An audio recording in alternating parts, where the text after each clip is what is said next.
स्वागत है आप सभी का आपके अपने YouTube चैनल कॉमर्स क्रांति में। और आप मुझे उम्मीद है कि तैयार हो गए हैं क्रांति करने के लिए कॉमर्स के क्षेत्र में, और साथ ही साथ आप एक क्रांतिकारी मार्क्स अपने सब्जेक्ट में, अपने पूरे सब्जेक्ट्स में लाएंगे।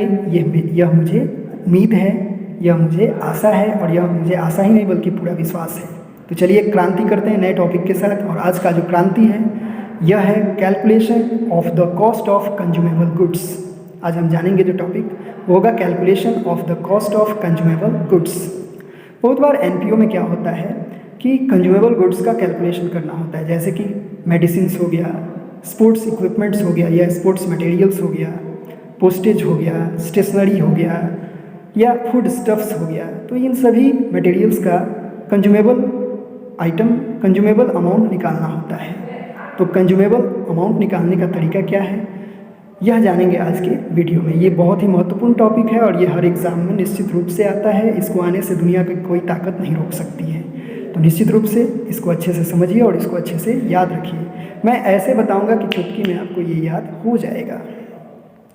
सबसे पहले जानते हैं मटेरियल्स कंज्यूम्ड होता क्या है। देखिए मटेरियल्स कंज्यूम्ड जो है ये क्या होता है। The amount of usable things that consumed during an accounting year is called materials consumed। एक बार फिर से जानिए, the amount of usable things that consumed during an accounting year is called materials consumed।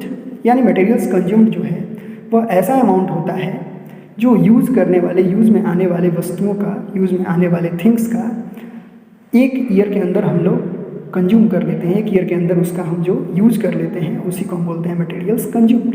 तो एक ईयर के अंदर कितना use हुआ है इसका कैलकुलेशन करना बहुत ज़रूरी होता है, क्योंकि ये इनकम एंड एक्सपेंडिचर अकाउंट के डेबिट साइड में दिखाना पड़ता है। कहाँ दिखाना पड़ता है जी? आप ही से पूछ रहे हैं, आप ही से बताइए कहाँ दिखाना पड़ता है मटेरियल्स कंज्यूम्ड को। हाँ सही बोले हैं, इसको दिखाया जाता है इनकम एंड एक्सपेंडिचर अकाउंट के डेबिट साइड में। तो आप कैलकुलेट कैसे करेंगे? तो कैलकुलेट चुटकी बजा के करेंगे। जब कैलकुलेट करना होगा एक बार चुटकी बजा दीजिएगा, कैलकुलेट हो जाएगा। कैसे भाई चुटकी बजाएंगे?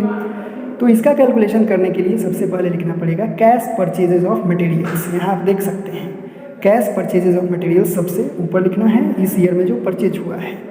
इसमें 3 आइटम प्लस करना है। कितना प्लस करना है जी? 3 आइटम। पहला प्लस होगा ओपनिंग स्टॉक। क्या प्लस होगा? Opening stock. फिर क्या प्लस होगा? क्रेडिटर्स एट एंड कहिए या क्लोजिंग क्रेडिटर्स कहिए। क्लोजिंग क्रेडिटर्स इसमें प्लस होगा। क्या प्लस होगा? Closing creditors. और तीसरा जो प्लस होगा वो होगा एडवांस ऑफ प्रीवियस ईयर। तो 3 आइटम आप प्लस कर रहे हैं। कितना आइटम कर रहे हैं प्लस? 3 आइटम। पहले आपने लिख दिया कैश परचेजेज ऑफ मटेरियल। सबसे पहले आपने लिख दिया, लिखे हैं ना? यहाँ नहीं लिखे तो यहाँ देख लीजिए लिखा हुआ है। कैश परचेजेज ऑफ मटेरियल्स लिख देने के बाद 3 आइटम प्लस करना है। पहले ओपनिंग स्टॉक, उसके बाद क्लोजिंग क्रेडिटर्स और उसके बाद एडवांस ऑफ प्रीवियस ईयर। हो गया सब प्लस। उसके बाद माइनस भी करना है 3 आइटम। कितना आइटम माइनस करना है? 3 आइटम। पहला क्या है? ओपनिंग क्रेडिटर्स माइनस होगा। दूसरा क्या माइनस होगा जी? दूसरा होगा advance of current year minus. Advance of current year भी क्या हो जाएगा? माइनस। और तीसरा क्या होगा? Closing stock. तो क्लोजिंग स्टॉक हो जाएगा minus, advance of current year हो जाएगा माइनस और ओपनिंग क्रेडिटर्स हो जाएगा माइनस। तो इन तीनों को एक जगह ऐड करके और माइनस करके लिख दीजिएगा। जो आएगा वही आपका वैल्यू होगा मटेरियल्स कंज्यूम्ड का। और इसको कहाँ दिखाना है? इसको इनकम एंड एक्सपेंडिचर अकाउंट के डेबिट साइड में दिखाना है। तो चलिए एक बार और इसको अच्छे से समझते हैं और इसको बिल्कुल याद कर लीजिए, समझ लीजिए। ये हर क्वेश्चन में आपको यूज करना पड़ता है। जब भी मटेरियल्स कंज्यूम्ड निकालना होगा 4 आइटम प्लस करने वाला होता है। एक आइटम है कैश परचेजेज ऑफ मटेरियल्स, इसमें प्लस होता है ओपनिंग स्टॉक, इसमें प्लस होता है क्लोजिंग क्रेडिटर्स, इसमें प्लस होता है advance of previous year. Plus करके आ गया। माइनस करने वाला 3 आइटम। तीनों आइटम कैसा है जी? ऊपर वाले का उल्टा है। ऊपर वाले का उल्टा कैसे? तो ओपनिंग स्टॉक प्लस करते हैं तो क्लोजिंग स्टॉक माइनस करेंगे। क्लोजिंग क्रेडिटर्स प्लस करते हैं तो ओपनिंग क्रेडिटर्स को माइनस करेंगे। एडवांस ऑफ प्रीवियस ईयर को प्लस करते हैं तो एडवांस ऑफ करंट ईयर को क्या करेंगे? माइनस करेंगे। तो मुझे उम्मीद है कि आप इसको अच्छे से समझ गए होंगे और आप मटेरियल्स कंज्यूम्ड अच्छे से निकाल पाएंगे। इसके प्रैक्टिकल क्वेश्चंस को हम लोग जानेंगे अगले वीडियो में। और तब तक के लिए आप इसको अच्छे से रिवाइज करिए, मटेरियल्स कंज्यूम्ड जो है क्या होता है और इसको कैसे कैलकुलेट किया जाता है। क्विक रिवीजन एक ले लेते हैं फास्ट ट्रैक में, ताकि आप अच्छे से याद रखेंगे और कभी इसको भूलेंगे नहीं। मटेरियल्स कंज्यूम्ड जो है यह ऐसा अमाउंट होता है जो यूजेबल थिंग्स जो ईयर के अंदर कंज्यूम होते हैं उसके लिए निकाला जाता है। तो अकाउंटिंग ईयर के अंदर कोई भी यूजेबल थिंग्स का कितना कंजम्पशन हुआ है ये जानने के लिए मटेरियल्स कंज्यूम्ड निकाला जाता है। इसको निकालने में 4 आइटम प्लस 3 आइटम माइनस आ गया आपका मटेरियल्स कंज्यूम्ड।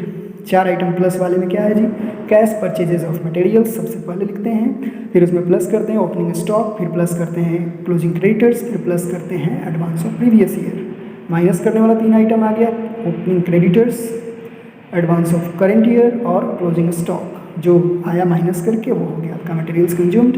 और मुझे उम्मीद है कि आप अच्छे से समझ गए हैं मटेरियल्स कंज्यूम्ड, तो इसको अच्छे से याद रखिएगा, एग्जाम में ये आएगा, कोई इसको रोक नहीं पाएगा।